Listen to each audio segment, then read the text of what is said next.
So welcome back to my channel this is Tenji blog. आज चाहिँ म तपाईहरुलाई धरानदेखि काठमाडौँ यात्रा गर्दै गरेको केही भिडियोहरु देखाउन चाहे। विशेष गरी चाहिँ धरानबाट काठमाडौँ जाने क्रममा खिचिएको केही तस्बिरहरु चाहिँ यहाँमा मैले शेयर गर्न चाहेको हुँ। जे होस् यो ठाउँ चाहिँ मलाई एकदम राम्रो लाग्यो, त्यही भएर चाहिँ भिडियो बनाउन मन लागेको थियो।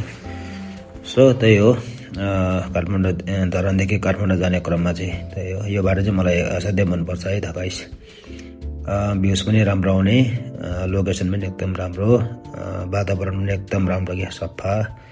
जे होस् यो ठाउँ चाहिँ एकदम एट्र्याक्टिभ देखिन्छ, घुम्दै एकदम राम्रो खालको लाग्छ मलाई चाहिँ। प्रायः जस्तो चाहिँ एकदम मनै अर्को हुन्छ कि यसमा चाहिँ।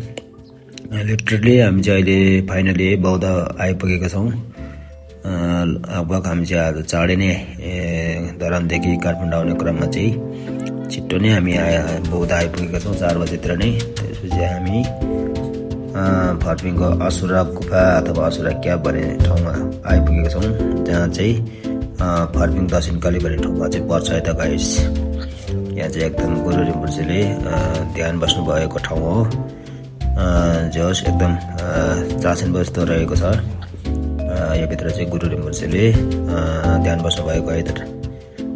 हामी चाहिँ यहाँ यसो घुम्ने क्रममा साथीहरूसँग यसो रमाइलो।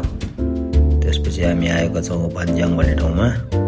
त्यतिखेर चाहिँ चुनावको माहौल चलिरहेको छ है त गाइस। यहाँ चुनावहरू हुँदैछ, भोटर हाल्ने कार्यक्रम हुँदैछ। त्यसपछि हामी आएका छौँ भन्ज्याङको यो झोलुङ्गे पुलमा। यो पनि बनाएको धेरै त भएको छैन, तर पनि जे होस् अहिले निकै राम्रो भएको छ ठाउँ पनि, एकदम राम्रो। तपाईँहरूले देख्न सक्नुहुनेछ, एकदम राम्रो घुम्नुको लागि ठिकै छ यो ठाउँ। जे होस् थ्याङ्क यू हेर्नु भएकोमा, धन्यवाद।